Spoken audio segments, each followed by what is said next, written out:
사랑하는 여러분, 주님의 은혜와 평강이 성도님들의 삶에 늘 함께 하시기를 바라고 축복합니다.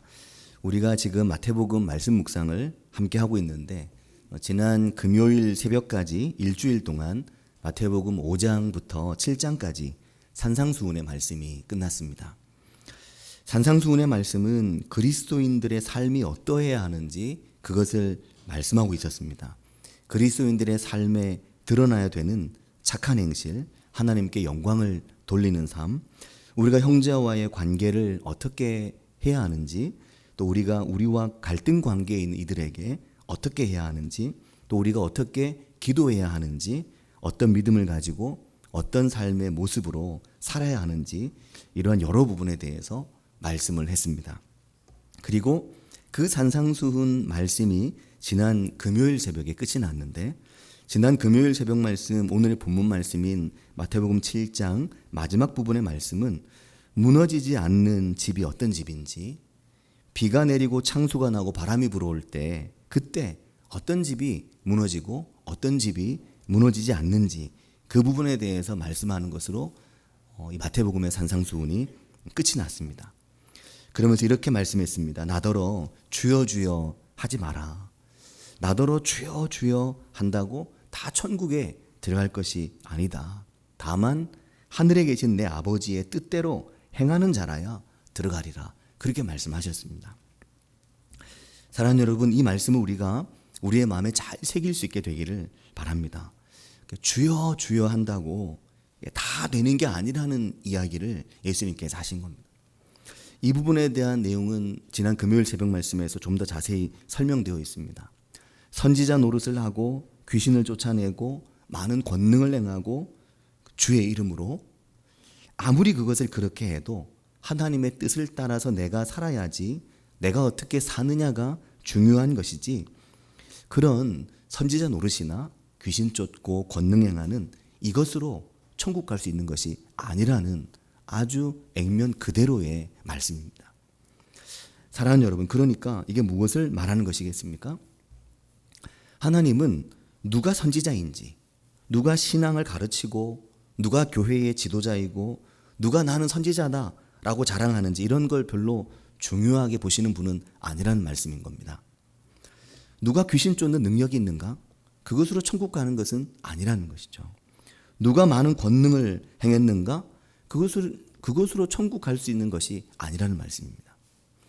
우리에게 매우 심각한 도전을 주는 것이기도 하지만 성경을 전체적으로 보면 지극히 지당한 말씀이라는 것을 우리가 알 수 있습니다. 그러면 무엇이 하나님께서 중요하게 보시는 것인가? 그것을 마태복음 산상수훈의 이 결론적인 마지막 말씀은 누가 하나님의 뜻대로 행하는가? 그거라는 것입니다. 누가 하나님의 뜻을 그의 삶에서 행동하고, 누가 하나님의 뜻대로 말하고 실천하면서 그 말씀을 따라서 삶을 살아가는가? 이것을 하나님께서 오직 눈여겨보시고 그에게 천국의 문을 열어주시겠다. 그렇게 말씀하시는 것입니다. 사랑하는 여러분, 이 말씀이 소홀히 되면, 이 말씀이 우리의 삶에 자리를 잡지 않으면 그리스도는 매우 아주 이분법적이고 배반적이고 거짓말쟁이 그리스도인이 되기가 딱이죠. 이 말씀 우리가 마음에 깊이 새기고 각인해 두어야 되는 말씀입니다. 하나님의 뜻을 잘 행하는 것이 정말 중요한 것인데, 그러면 어떻게 하나님의 뜻을 행하겠습니까? 하나님의 뜻을 잘 행하는 방법, 그게 무엇일까요? 우리가 지금 읽은 마태복음 7장의 24절과 26절의 말씀은 그럼 어떻게 하나님의 뜻을 행할까? 본문의 말씀을 통해 우리가 알 수 있는 것은 나의 이 말을 듣고, 이거 하나입니다. 나의 이 말을 듣고, 바로 여기에서 시작이 되는 거죠. 나의 이 말을 듣고, 이게 시작입니다. 하나님의 뜻을 행하기 위해서는 먼저 무엇보다 듣는 것이 중요하다는 겁니다. 이게 첫 번째입니다. 거기서부터 시작되는 거죠. 근데 중요한 것은 본문의 24절과 26절은 잘 읽어보면 이 말을 듣고라는 부분이 토시 하나 안 틀고 똑같습니다. 나의 이 말을 듣고, 그런데 그 뒤가 다른 거죠. 24절은 나의 이 말을 듣고 행하는 자는, 이고 26절은 나의 이 말을 듣고 행하지 아니하는 자입니다. 이렇게 나누어지는 거죠. 한 사람은 나의 이 말을 듣고 행하는데 또 한 사람은 나의 이 말을 듣고 행하지 않는 겁니다. 산상수훈의 말씀을 현재는 말씀하는 것이고 넓게 본다면 성경의 모든 말씀을 말씀하는 것이겠죠. 나의 이 말씀을 듣고 행하는 사람이 있는가 하면 나의 이 말씀을 듣고도 행하지 않는 사람이 있다. 이게 차이라는 겁니다. 그래서 이 말을 듣고 행하는 사람은 뒤에 뭐라고 말하냐면 그 집을 반석 위에 세운 사람 같고 나의 이 말을 듣고 행하지 않는 사람은 그 집을 모래 위에 세운 사람 같다. 그렇게 말씀하는 겁니다. 그러니까 이것도 뭘 말하냐면 평소에는 잘 모르는데 평소에는 드러나지 않지만 비가 내리고 창수가 나고 바람이 불어보면 그제서야 누가 반석 위에 집을 지었는지 누가 모래 위에 집을 지었는지 이게 드러나고 알게 되게 되는 것이라고 말씀하는 겁니다. 그때가 되면 그 두 집이 서로 어떻게 달랐는지 어느 집이 튼튼했는지 어느 집이 튼튼하지 않았는지 그 튼튼함의 요인은 어디에 집을 지었느냐이거든요. 누가 반석 위에 집을 지었는지 누가 모래 위에 집을 지었는지 평상시에는 별 차이가 없는데 비가 내리고 창수가 나고 바람이 불어보면 그때야 어느 집이 제대로 된 집이고 어느 집이 제대로 된 집이 아닌지 이게 드러나게 된다라는 말씀하시는 겁니다. 사랑하는 여러분, 이 두 집은 서로 다 나의 이 말이라고 하는 하나님의 말씀을 들었는데 서로 다 그 말씀을 들었는데 무엇이 다릅니까? 왜 그들은 똑같이 들었는데 행함에 있어서 실천함에 있어서는 서로 달랐을까요? 왜 그럴까요? 우리가 그 대답을 알 수 있습니다. 성경을 보면 성경은 그 대답을 합니다. 왜 이렇게 같이 들었는데 서로 살아내는 것은 다른가? 그 이유를 성경은 듣는 것 이외에 달리 말씀하는 게 있지는 않습니다. 자, 그런데 그 듣는 것이 그 들음의 질, 그 들음의 정도, 그 들음의 수준이 다르다는 것을 우리가 알 수 있습니다. 그 들음의 수준이 다르기 때문에 주여 주여 주님을 찾고 부르짖지만 사는 건 다르게 사는 이들이 있고 주여 주여 부르면서 그 부름대로 그 말씀을 따라 살아가는 사람이 있는 겁니다. 사랑하는 성도 여러분, 말이라는 것은 굉장히 공허하죠. 사람이 많은 말을 하고 살지만 그 많은 말 중에 쓸 수 있는 말, 쓸 수 없는 말을 따져보면 쓸 수 없는 말들이 훨씬 많을 것이고 하나님 우리가 하는 많은 말에 큰 의미를 부여하지 않으시는 것 같습니다. 이건 성경을 보면 분명하거든요. 뭐 말로는 뭘 못하겠냐 우리가 종종 말합니다. 말로는 난 하룻밤에 집도 짓고 나도 집에 금송아지 몇 마리 있다고 그런 말들을 우리가 하거든요. 그러나 듣는 것은 너무나 소중하다는 것이 성경의 말씀입니다. 성경은 늘 듣는 거, 어떻게 듣는가를 강조합니다. 엊그제 금요기도회에서 리처드 포스터 목사님의 기도라고 하는 책의 13장 묵상기도에 대한 말씀을 함께 나누었습니다. 우리 교회는 어느 교회보다도 말씀 묵상이란 말을 좀 많이 사용하는 편이고 그것을 강조하고 있습니다.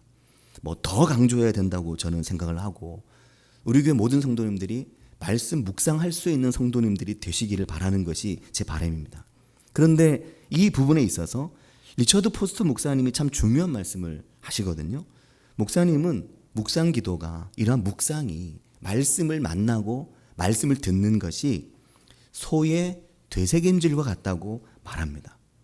13장에서 그 묵상 기도 편에서 그 이야기를 하거든요. 소가 되새김질 하는 걸 본 적 있으십니까? 소는 풀과 다른 먹이로 배를 채우고 그 후에 뭘 하냐면 그냥 가만히 퍼젤에 앉아서 계속 되새김질을 합니다. 그래서 보면 늘 질근질근 뭘 씹고 있잖아요. 그거 보셨습니까? 소를 키워야만 그걸 보게 되는데 소는 늘 뭘 더 먹는 게 아닌데 한번 딱 먹고 나면 그때부터 종일 앉아가지고 질근질근 일할 때 빼고 일할 때도 질근질근 거립니다. 하루 종일 질근질근 거리는 거죠. 그러면서 이것을 씹고 또 씹는데 그게 뭘 먹어서가 아니라 한 번 먹은 것을 끌어올려서 씹고 계속 씹는 겁니다. 그러니까 코 끼면 늘 뿜어내면서 입가에는 늘 침을 흘리면서 계속 씹고 있으니까 침을 질질 흘리면서 손은 늘 침을 달고 살잖아요. 근데 늘 뭔가를 질근질근 씹습니다. 이미 먹은 걸 다시 씹는 거죠. 되새김질이거든요. 그렇게 하루 종일 씹습니다. 하나님의 말씀을 묵상하는 것이, 하나님의 말씀을 듣는 것이 이와 같아야 된다는 거죠. 그게 성경의 가르침입니다. 성경은 말씀을 듣고 잊어버리는 자, 야고보서 1장 25절 말씀처럼 듣고 잊어버리는 것이 아니라 들은 것을 담고 들은 것을 종일 묵상하는, 종일 잘근잘근 이것을 씹어먹는 것을 말씀을 하는 거죠. 그게 되새김질입니다. 근데 그렇게 소가 되새김질을 하다 보니까 신기하잖아요. 한우가 얼마나 비쌉니까? 소에서 그렇게 비싼 고기가 나오고 소가 짜내는 그 소젖이, 그 우유가 그렇게 완전한 식품으로 모든 요즘 아이들 우유 많이 먹여서 키우고 우유를 먹이고 그 우유를 우리가 먹고 삽니다. 그 우유로 만든 음식들을 먹고 살죠. 묵상이 바로 이런 것이라는 것입니다. 말씀을 듣는 것이 이와 같은 것이라는 겁니다. 듣고 잊어버리는 자가 아니라 그 들은 말씀을 마음에 담을 수 있는, 그 말씀을 내 입에 종일 두고 그 말씀을 내 마음에서 떠나게 하지 않는, 그것이 반석 위에 집을 짓고 그 말씀을 행하며 살아가는 사람이 되는 길이라고 말씀을 하시는 겁니다. 그런 인생의 대표적인 사람이 바로 다윗입니다. 다윗의 생애가 그렇습니다. 다윗의 생애는 말씀에서 떠나지 않는 생애였습니다. 물론 우리 모두가 알듯이 다윗의 삶이 그렇지 않은 순간도 있었습니다. 그러나 그렇지 않았기 때문에 그의 인생에 불어닥친 인생의 최대의 위기가 불어닥쳤을 때 그가 그의 삶을 회개하고 돌이키며 다시 그가 말씀의 길로 나아가게 될 수 있었던 것은 그가 하나님의 말씀을 떠나지 않는 사람이었기 때문인 겁니다. 그의 삶에 말씀이 가득하고 그의 삶에 말씀이 넘쳐나고 있었기 때문인 겁니다. 그가 말씀과 함께 하루 종일 그 말씀을 잘근거리며 씹으며 살았던 사람이었기 때문인 겁니다. 말씀이 여호와 하나님이시기 때문에 그 말씀과 함께함은 곧 하나님과 함께하는 것이었습니다.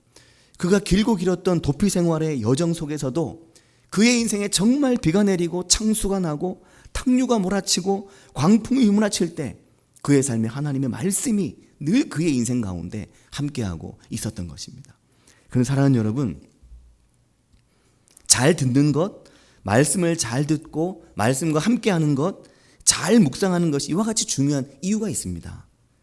그냥 듣는 것이 아닌 귀담아 듣고 마음으로 듣고 그래서 그 들음을 실천으로 행함으로 옮길 수 있을 때, 그 들음과 함께 살아갈 때, 그때 하나님께서 그의 집을 지어주시기 때문인 것입니다. 말씀과 함께하는 것은 하나님 우리의 집을 지어주는 것과 깊은 연관이 있기 때문에 그래서 말씀을 듣는 삶이 중요하다는 것입니다. 시편 127편 1절이 우리에게 중요한 말씀을 하는데 솔로몬의 시편이거든요. 솔로몬은 이것을 깨달아 한 거죠. 자기 평생을 통해 이 진리를 깨달아 한 것입니다. 그게 뭐냐면 여호와께서 집을 세우지 아니하시면 세우는 자의 수고가 헛되다는 것을. 내가 아무리 열심히 내 집을 세우기 위해 내가 아무리 열심히 내 집을 세워보았지만 솔로몬도 알겠죠. 하나님께서 아버지 다윗에게 뭘 말씀하셨는지. 내가 너의 집을 세우고 내가 너의 집을 지어준다고 말했는데 나도 아버지의 뒤를 이어 내 집을 짓고 세우려고 했는데 정작 해보았더니 하나님께서 집을 세워주지 아니하시면 세우는 자의 수고가 헛되다는 것을, 이것을 깨닫게 된 것입니다. 그래서 솔로몬이 인생의 집은, 인생이라고 하는 집은 내가 짓는 것이 아니구나. 인생이라고 하는 집은 여호와께서 지어주시는 것이구나. 솔로몬이 이것을 알게 된 것입니다. 내가 내 집을 지을 수 있다는 것이, 내가 내 집을 세울 수 있다는 것이 얼마나 큰 착각인지 이것을 알게 되었다는 거죠. 여호와께서 집을 세우지 아니하시면 세우는 자의 수고가 헛된 것이라는 것을, 이것을 알게 되었다는 것입니다. 사랑하는 여러분, 집은 하나님께서 지으신 것입니다. 내 집의 경영과 내 인생의 집을 하나님께 맡기시길 바랍니다. 그게 뭡니까? 말씀을 듣는 것입니다. 내 집의 경영권을 하나님께 맡기는 게 뭡니까? 하나님께 경영권 맡깁니다 한다고 맡겨지는 게 아닙니다. 어떻게 맡깁니까? 들음으로써 맡기는 거죠. 여호와의 말씀을 들음으로, 하나님의 말씀을 묵상함으로, 하나님의 말씀과 함께함으로 그렇게 내 집의 모든 경영권을 하나님께 맡기는 겁니다. 내 집을 하나님께 맡기는 거죠. 우리가 사무엘하 7장에서 그것을 봅니다. 다윗이 하나님의 집을 짓고 싶다고 나단 선지자에게 말하는 장면을 보잖아요. 두 사람이 서로 그렇게 합시다. 하나님의 집을 지읍시다. 왕이여 하나님의 집을 지으십시오. 그렇게 선지자가 말합니다. 근데 하나님께서 거절하시잖아요. 오히려 반대로 하나님께서 나단 선지자에게 말씀하시죠. 사무엘하 7장 11절에 보면 하나님께서 다윗에게 가서 이렇게 말해라 라고 말하시는데 뭐라고 말씀합니까? 내가 너의 집을 지어주겠다. 그렇게 말하라고 말씀하시는 겁니다. 내가 너의 집을 지어주겠다? 그 말은 너의 집이 비가 내리고 창수가 나고 바람이 불어도 흔들리지 않게 하겠다는 말씀이었습니다. 내가 너의 집을 지어준다는 말은 너의 집이 인생을 살아갈 때, 인생이란 너의 집이 살아갈 때, 그 인생이란 너의 집에 위기가 있고 어려움이 있을 때, 네가 내 말을 들음으로 내 말 가운데 살아갈 때 내가 너의 집을 그러한 위기 속에서도 견고하게 지켜줄게 하는 그 말씀이었던 겁니다. 사랑하는 성도 여러분, 인생이라고 하는 집은 모든 조건이 같습니다. 우리의 집이 조건이 다 똑같죠. 근데 다른 것이 있다면 우리의 인생에 비가 오고 창수가 나고 바람이 불 때 그때 집이 달라집니다. 그때 그 집이 어떤 집인지가 드러나게 되는 거죠. 그때 내가 어떤 집을 짓고 있었는지, 내가 집을 어디 위에 지었는지 그 집이 그때 드러나게 됩니다. 그냥 평범할 때는 다 똑같은 집이고 다 똑같은 인생입니다. 그러나 집은, 인생이라고 하는 집은 그 인생에 비가 쏟아지고 그 인생에 험악한 탕류가 밀려오기 시작할 때, 그의 삶에 예상하지 못했던 큰 광풍이 휘몰아쳐 올 때 그때 알게 되는 거죠. 내가 어디에 집을 지었구나. 나에게 어떤 집이 필요하구나. 내가 이 위기 속에, 이 어려움 속에 하나님의 말씀의 반석 위에 세운 집이 내게 필요하구나. 그때 그 집을 알게 되는 거죠. 내 집이 인생의 위기 속에 흔들리고 요동을 치게 되면 내가 아무것도 의지할 수 있는 게 없는 내 인생이 모래 위에 집을 짓고 있었구나 하는 것을 그때 알게 된다는 것입니다. 내 인생이 인생의 가장 큰 풍랑을 만날 때, 내 삶이 내 생명을 담보할 수 없고 어느 순간 내 삶이 끝나게 될 때, 그래서 하나님의 심판과 하나님 앞에 서게 될 때 내가 무엇으로 내 집을 지었는지를 알게 됩니다. 비가 오고 창수가 나는 것이 바로 그와 같은 것입니다. 내 인생의 광야에서 도리어 내 수족이 묶일 때, 비바람이 내 인생에 정신을 차릴 수 없을 정도로 휘몰아칠 때, 그때 내가 어떤 집을 짓고 있었는지를 알게 됩니다. 사랑하는 여러분, 바람 부는 날, 그날에 다를 수 있는 집을 지어야 합니다. 그런데 사무엘 하를 읽어보면 다윗의 집이 그런 날 달랐습니다. 새벽 예배 때도 그 말씀을 잠시 드린 적이 있었는데, 지난 화요일 베트남의 WTS 친구들과 줌으로 사무엘하 18장부터 24장까지를 성경 공부를 같이 했는데, 그때 깨닫게 된 은혜가 그것이었습니다. 다윗의 생애의 후반부에 있어서 바세바와의 범죄 이후에 그의 삶이 심각하게 흔들리거든요. 그의 삶이 심각하게 요동을 칩니다. 그런데 다윗의 인생이 요동친다기보다는 다윗의 주변이 흔들리기 시작합니다. 그의 주변에 아들들이 흔들리기 시작하고, 그의 주변에 참모들이 흔들리기 시작하고, 그의 주변에 반역자와 대적자들이 일어나기 시작합니다. 그의 주변에 그를 조롱하는 자들이 일어나기 시작합니다. 그 모든 조롱과 그 모든 반역과 그 모든 인생의 위기를 다윗은 당연히 내가 받아야 될 것으로 생각합니다. 내가 거부하거나 내가 이것을 피하거나 할 것이 아니라고 다윗은 알고 있습니다. 그런데 그 인생의 위기가 18장부터 24장까지 아들 압살롬의 반란부터 휘몰아치듯이 몰아치는데, 그 속에서도 다윗이 겸손하게 바짝 엎드려서 하나님만 바라보고 있는 거죠. 그리고 하나님께서 그의 집이 결국 흔들리지 않게 하시는 겁니다. 나의 죄로 인한 풍랑이든 내 삶에 나도 예상하지 못했던 풍랑이든 어떤 풍랑이든 그 풍랑 앞에서 그의 인생의 위기가 휘몰아칠 때 그의 집을 하나님께서 견고하게 붙들어 주는 것을 다윗이 발견하고 보게 되고, 그것을 사무엘하의 마지막 부분이 기록하고 있는 거죠. 하나님께서 다윗에게 말씀하신 것이었습니다. 내가 너의 집을 지어줄게라는 거죠. 내가 너의 집을 견고하게 해줄게. 네가 견고하게 할 수 있는 것은 아니라는, 왜 그렇습니까? 다윗이 하나님의 말씀 가운데 늘 거하고 살았던 인생이었기 때문에 그렇습니다. 하나님의 말씀에 귀를 기울일 줄 아는 사람이었기 때문인 거죠. 그래서 다윗은 늘 아침마다 하나님의 말씀으로 내 인생의 방향을 설정하고 밤이면 하나님의 말씀으로 자신을 돌아보고 교훈하고 하는 사람이었던 겁니다. 그래서 교회에서 가장 본이 되고 교회에서 가장 중요한 신앙의 모델은 아침에 하나님의 말씀으로 하루를 시작하고 그 말씀을 하루 종일 잘근잘근 씹으면서 침을 질질 흘리면서 묵상을 하고 밤이 되면 내가 그 말씀의 길로 걸어왔는지를 돌아보고 반성하고 회개하고 스스로 교훈 삼고 다시 밤을 맞고 아침이면 다시 말씀으로 내 삶의 길을 보고 하는 사람이 가장 중요한 신앙의 모델이 되는 사람이 되어야 됩니다. 이번 주간 새벽 말씀을 들으신 어떤 성도님께서 그 금요일 말씀이었는데 그날 이렇게 문자를 보냈습니다. 말씀을 들으면서 잠언 24장 3절이 생각났다는 거죠. 잠언 24장 3절이 뭐냐면 이런 말씀입니다. 집은 지혜로 말미암아 건축되고 명철로 말미암아 견고하게 되며 또 방들은 그 집 안에 있는 방들은 지식으로 말미암아 각종 귀하고 아름다운 보배로 채우게 되느니라. 무슨 말씀이면 정말 귀한 말씀이죠. 우리가 짓는 인생이라고 하는 집이 그냥 지어지는 게 아니라 여호와의 지혜로 여호와의 말씀으로 말미암아 건축되고 견고하게 되고 또 그 집 안에 있는 각양의 방들, 전 이 방을 보면서 자녀들을 생각하게 되더라고요.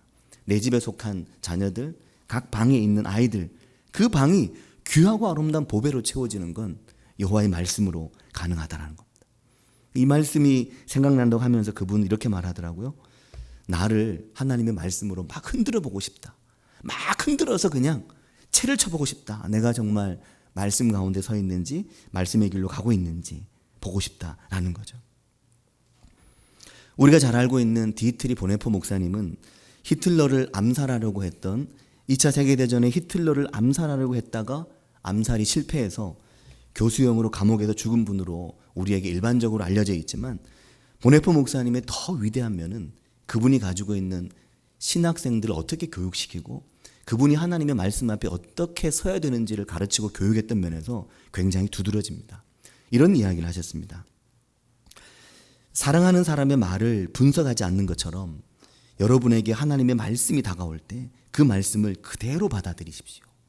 말씀을 그대로 받아들이고 그 말씀을 마음속에서 곰곰이 생각하십시오. 그렇게만 하면 됩니다. 그것이 묵상입니다. 이것이 보네포 목사님이 말씀 묵상에 대해 가지고 있는 생각이었습니다.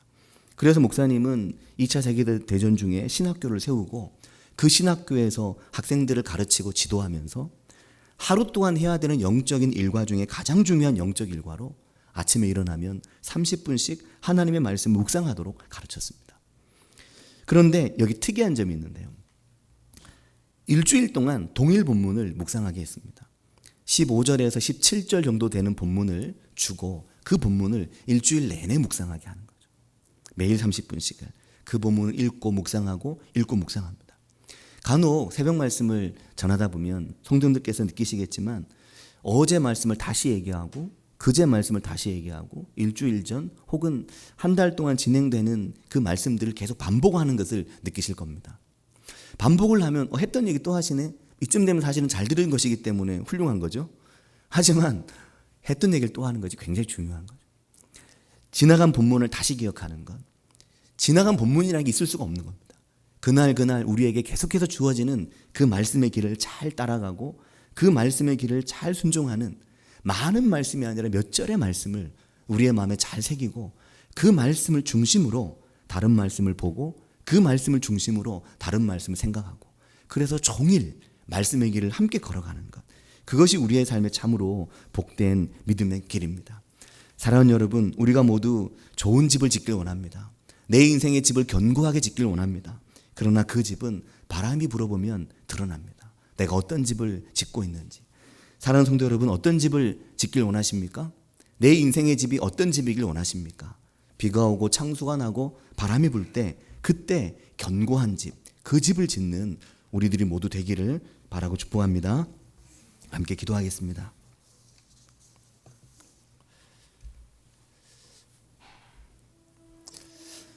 우리가 하나님의 말씀을 벗어나서 무언가 할 수 있을 거라는 착각은 일찍 버려야 됩니다. 신앙생활에서 다른 뭔가가 더 있겠지라는 착각도 버려야 됩니다. 우리가 신앙생활을 하면서 가장 소중하게 붙들어야 될 처음부터 끝까지 모든 것이 하나님의 말씀입니다. 왜냐하면 말씀이 하나님이시기 때문에. 하나님을 붙들고 있노라, 하나님을 사랑하노라 말하면서 말씀에서 떠나 살면 하나님을 사랑하는 것이 아닙니다. 하나님을 사랑하는 것은 말씀을 사랑하는 것이고, 하나님과 함께하는 것은 말씀과 함께하는 것입니다. 말씀을 내 입에 종일 달고 살 수 있는 것, 종일 말씀과 동행할 수 있는 것, 그래서 그 말씀의 길로 행할 수 있는 것, 말씀이 무엇을 말하는지 깨닫고 이해하고 더 알길 원하는 것, 그런 은혜가 우리 가운데 있을 때 거기서 지혜가 일어나고, 거기서 명철이 일어나고, 거기서 아름답고 보배로운 것들이 우리 믿음의 방에 채워지게 됩니다. 그런 은혜가 우리의 인생에 있기를, 우리 교회가 정말로 하나님의 말씀이 가까이 있는 교회가 되기를, 그 말씀의 뜨거운 은혜가 인생에 있는 그런 아름다운 집을 짓는 성도들이 되어가기를 같이 한 목소리로 기도하겠습니다. 하나님 아버지, 하나님 감사합니다. 오늘 저희 인생 가운데 아름다운 믿음의 집을 저희들이 짓도록 주님 도우시고 인도해 주시기를 주님 원합니다. 하나님, 내가 내 인생의 집을 어디에 짓고 있는지, 내가 내 인생의 집을 어디에 지었는지 주님 그것을 할 수 있도록 주님 우리를 도우시고 인도해 주시기를 주님 원합니다. 내 인생에 걷잡을 수 없는 비가 오고, 내 인생에 말할 수 없는 탕류가 휘몰아쳐 내가 고립된 것만 같고, 내 인생에 말할 수 없는 하나님 바람이 불어와서 모든 것이 날아가고 모든 것이 무너지는 것만 같을 때, 그때에도 변하지 않는 인생, 그때에도 흔들리지 않는 인생, 그때에도 견고한 인생, 그 인생의 집을 짓는 저희들이 될 수 있도록 주님 인도해 주시기를 주님 원합니다. 하나님 아버지, 역사하여 주시옵소서. 주님을 붙들어 주시옵소서. 주님을 강건하게 해주시길 주님 원합니다. 주님, 그 은혜의 복을 저희 인생에 부어주셔서 하나님 아버지, 내 삶에 참으로 피난처 되시며 참으로 요새 되심을 경험하고 할 수 있도록 주님을 도우시고 인도해 주시기를 주님 원합니다. 아버지 함께해 주시옵소서. 주님 전부 주시길 주님 원합니다. 아버지 주님 함께해 주시길 주님 원합니다. 아버지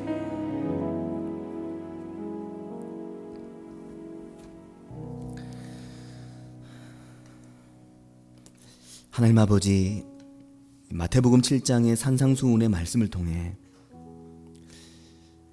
오늘 너의 삶에 비가 오고 있느냐, 오늘 너의 인생에 창수가 나고 있느냐, 오늘 너의 삶에 큰 바람이 불고 있느냐, 그 속에서도 흔들리지 않고 있지, 그 속에서도 버틸 수 있지, 그 속에서도 견딜 수 있지, 그것은 네가 말씀 가운데 있었기 때문이고, 네가 내 말을 붙들고 있었기 때문이고, 네가 내 말과 함께 하루를 시작하고 하루를 살았기 때문이었음을 알 수 있지. 그렇게 우리에게 말씀하시는 하나님의 음성을 듣는 인생이 될 수 있도록 저희를 인도해 주시기를 주님 원합니다. 우리 인생에 비가 올 때마다, 우리 인생에 창수가 밀려올 때마다, 우리 인생에 바람이 불어올 때마다 내가 지었던 집이 온통 허물어지고 온통 무너져 내리는 것을 보게 되는 인생이 아니라, 오히려 그러할 때 내가 집을 잘 짓고 있구나, 내가 집을 하나님의 말씀의 반석 위에 짓고 있구나, 이 말씀의 반석 위에 짓고 있는 내 집이 이렇게 견고할 수 있구나, 이것을 깨닫고 경험하는 은혜가 저희 삶에 있도록 인도해 주시기를 주님 원합니다. 주님, 저희와 함께 하시기를 간절히 바라고 나오며 예수님의 이름으로 기도합니다. 아멘.